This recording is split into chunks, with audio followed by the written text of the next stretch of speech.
Hi all. ഇനി ഏതാനും ദിവസങ്ങൾ മാത്രമേ നമ്മുടെ ആനുവൽ എക്സാമിന് ബാക്കിയുള്ളൂ.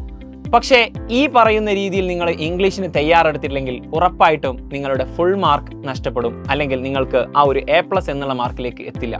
കാരണം എല്ലാ പ്രാവശ്യവും നമ്മൾ ചിന്തിക്കുന്നത് പോലെ ഏതാനും കുറഞ്ഞ ചാപ്റ്റേഴ്സ് മാത്രമല്ല നമ്മുടെ ഈ ഒരു ആനുവൽ എക്സാമിലുള്ളത്. അതായത് 5ാമത്തെ യൂണിറ്റിൽ നിന്ന് മാത്രമായിരിക്കില്ല ക്വസ്റ്റ്യൻ വരിക.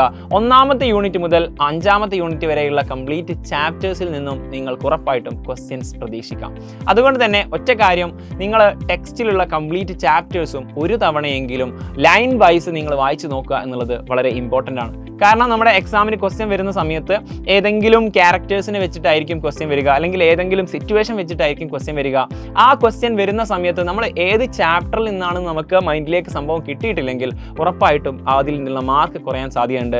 അതുപോലെ തന്നെ മെയിൻ ആയിട്ടുള്ള ഒരു കാര്യം, ഏറ്റവും കൂടുതൽ നമ്മുടെ എക്സാമിന് മാർക്ക് ജനറേറ്റ് ചെയ്യുന്ന ഒരു ഏരിയ എന്ന് പറയുന്നത് ഡിസ്കോഴ്സസ് ആണ്. അപ്പോൾ ഇത്രയും ഡിസ്കോഴ്സസ് ആണ് ഇത്തവണത്തെ ആനുവൽ എക്സാമിന് നമുക്ക് പ്രതീക്ഷിക്കാൻ പറ്റുന്നത്.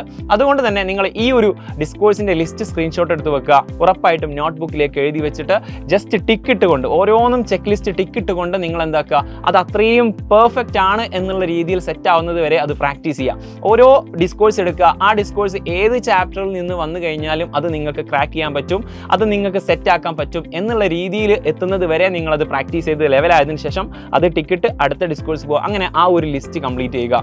അതുപോലെ തന്നെ പലർക്കും എക്സാമിന് ഫുൾ മാർക്ക് നഷ്ടപ്പെടുന്ന അല്ലെങ്കിൽ A+ നഷ്ടപ്പെടുന്ന ഒരു ഏരിയ ആണ് നമ്മുടെ ഗ്രാമർ എന്നുള്ളത്. അപ്പോൾ ഗ്രാമറിൽ നിന്ന് ഇത്രയും പാർട്സ് ആണ് നമ്മൾക്ക് എല്ലാ വർഷവും ചോദിക്കാറുള്ളത്. അപ്പോൾ ഏതെങ്കിലും ഇതിൽ കംപ്ലീറ്റ് ചോദിക്കും എന്നില്ല, ഏതെങ്കിലും കുറച്ച് ഗ്രാമേഴ്സ് നമുക്ക് ഉറപ്പായിട്ടും ചോദിക്കും. പക്ഷേ നമ്മൾ എന്ത് ചെയ്യണം, ഇത്രയും ഗ്രാമേഴ്സ് നേരത്തെ പറഞ്ഞതുപോലെ ഒരു സ്ക്രീൻഷോട്ട് എടുത്ത് വെക്കുക, എന്നിട്ട് നോട്ട്ബുക്കിലേക്ക് എഴുതി വെക്കുക, എന്നിട്ട് ഓരോന്നും ചെക്ക് ചെയ്തുകൊണ്ട് അല്ലെങ്കിൽ ചെക്ക് ലിസ്റ്റ് ഇട്ടുകൊണ്ട് ടിക്ക് ചെയ്തുകൊണ്ട് നമ്മൾ എന്താക്കണം, അത്രയും പെർഫെക്റ്റ് ആക്കി വെക്കണം എന്നുള്ളത് വളരെ ഇമ്പോർട്ടൻ്റ് ആയിട്ടുള്ള ഒരു കാര്യമാണ്. സോ നമ്മൾ ഡിസ്കോഴ്സ് സെറ്റ് ചെയ്തു. ആദ്യം നമ്മൾ ചാപ്റ്റർ കംപ്ലീറ്റ് പഠിച്ചു, പിന്നെ ഡിസ്കോഴ്സ് നമ്മൾ സെറ്റ് ചെയ്തു, അതിനുശേഷം നമ്മൾ ഗ്രാമർ സെറ്റ് ചെയ്തു. ഇത്രയും കാര്യങ്ങൾ നിങ്ങൾ പ്രോപ്പറായിട്ട് ചെയ്യുകയാണെങ്കിൽ ഈ കുറഞ്ഞ ദിവസങ്ങൾക്കുള്ളിൽ തന്നെ നിങ്ങൾക്ക് എന്ത് ചെയ്യാം, നമ്മുടെ ആനുവൽ എക്സാമിന് പേടിയില്ലാതെ നല്ല കോൺഫിഡൻസോട് കൂടിയിട്ട് നേരിടാൻ കഴിയുന്നതായിരിക്കും.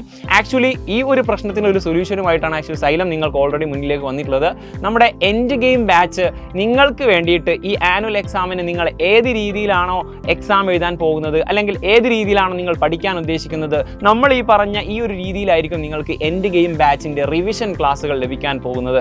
അപ്പോൾ നമ്മുടെ ബാച്ചിനെ പറ്റി നിങ്ങൾക്കറിയാം. ഇതാണ് നമ്മുടെ ബാച്ച്, ഇതാണ് നമ്മുടെ ബാച്ചിൻ്റെ ആ ഒരു സ്പെസിഫിക്കേഷൻസ് പറയുന്നത്. അതുപോലെ തന്നെ നമ്മുടെ ബാച്ചിന് ഈ ഒരു പ്രൈസിലാണ് നമ്മൾ നിങ്ങളുടെ മുന്നിലേക്ക് അവതരിപ്പിക്കുന്നത്. സോ അതുകൊണ്ട് തന്നെ എത്രയും പെട്ടെന്ന് എൻഡ് ഗെയിം ബാച്ചിൽ ജോയിൻ ചെയ്യുക. കുറഞ്ഞ ദിവസം കൊണ്ട് നിങ്ങൾക്ക് ഉറപ്പായിട്ടും ആ ഒരു ഫുൾ മാർക്കിലേക്ക് നിങ്ങളെ നമ്മൾ എത്തിക്കുന്നതായിരിക്കും. അപ്പോൾ എല്ലാവരും ജോയിൻ ചെയ്യുക, നമുക്ക് അടിപൊളിയാക്കാം, സെറ്റാക്കാം. ഇതാണ് നമ്മുടെ കോൺടാക്ട് നമ്പർ എന്ന് പറയുന്നത്. എല്ലാവരും അടിച്ചു കയറുക.